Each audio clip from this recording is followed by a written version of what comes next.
ঝামেলা মুক্ত মিষ্টি কুমড়ার এই ভর্তাটি এতটাই সুস্বাদু যে যা দিয়ে অনায়াসে ২ প্লেট ভাত খেয়ে ফেলা যায়।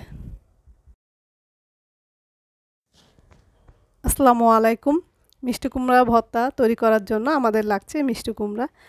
আমি এখানে কয়েক টুকরা মিষ্টি কুমড়া নিয়েছি, কেটে ধুয়ে পরিষ্কার করে নিয়েছি। দিয়ে দিচ্ছি লবণ, এরপর সামান্য পরিমাণ হলুদের গুঁড়া দিলাম। আর কোনো মশলা আমি এখানে দিচ্ছি না, যেহেতু ভর্তা করতে আমরা আলাদাভাবে টালা মরিচ দেব। আর মিষ্টি কুমড়াগুলো এরকম করে পাতলা পাতলা করে কেটে নিয়েছি, যাতে খুব সহজেই ভাজা যায়। আর ভাজলে কিন্তু মিষ্টি কুমড়াগুলো অনেকটাই কিন্তু নরম সফট হয়ে যায়। তো এগুলো মেখে আমি এখন রেখে দিলাম। একটি ফ্রাই প্যানে আমি সরিষা তেল দিয়ে দিচ্ছি, সরিষা তেল দিয়ে ভাজবো। যেহেতু ভর্তা করব, ভর্তা বলতে আমাদের সরিষা তেল দিয়ে কিন্তু খেতে খুব ভালো হয় ভর্তাগুলো, যে কোনো ভর্তাই। তেলটা গরম হয়ে গেলে এখন আমি কেটে রাখা মিষ্টি কুমড়োগুলো দিয়ে দিচ্ছি।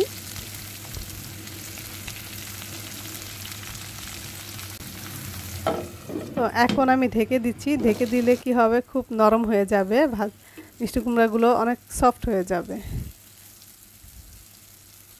তো সব উল্টিয়ে দিচ্ছি। মিষ্টি কুমড়া দিয়ে কিন্তু অনেক ধরনের রেসিপি আমরা করে থাকি। মিষ্টি কুমড়া রান্না করে খাই, ভাজি করে খাই, অনেক সময় ভেজেও খেয়ে থাকি।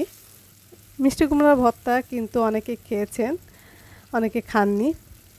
তো যারা খাননি তাদের জন্য এই রেসিপিটি। বিশেষ করে কিছুদিন আগে কোরবানি ঈদ হয়ে গেছে, তো গরুর মাংস খেতে খেতে অনেকেই কিন্তু বোর হয়ে গেছেন। তো এই সময় কিন্তু শাকসবজি অথবা ভর্তা হলে কিন্তু পেট ভরে ভাত খাওয়া যায়। তো সেজন্য এই ঝটপট এই রেসিপিটি, অনেক সময় বাটাবাটি ঝামেলার জন্য কিন্তু আমরা ভর্তা করতে চাই না। তো নির্ঝামেলায় এই ভর্তাটি কিন্তু করে ফেলতে পারেন। এখানে আমি টালা শুকনো মরিচ নিয়েছি, ফার্স্টে লবণ দিয়ে একটু মেখে নিলাম। 2 টুকরা আমি রেখে দিচ্ছি আমার মেয়ের জন্য, ও ঝাল খেতে পারে না। ভাজা আমি 2টা টুকরা রেখে দিলাম। আর এখন সাথে আমি দিয়ে দিচ্ছি পেঁয়াজ। তো ভালোভাবে পেঁয়াজ, মরিচ আর লবণ মেখে নিচ্ছি। যেহেতু ভাজার সময় আমি লবণ দিয়েছি, এজন্য এখন লবণের পরিমাণটা একটু বুঝে দিতে হবে।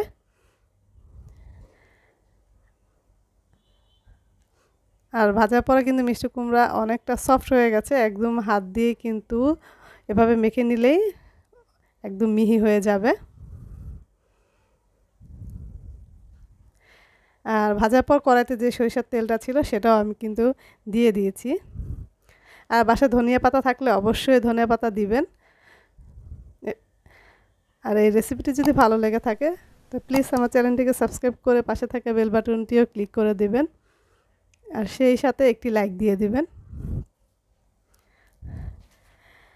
পরিবারের সদস্য সংখ্যা একটু বেশি থাকলে একটু পরিমাণটা একটু বেশি পরিমাণে আপনারা করতে পারেন।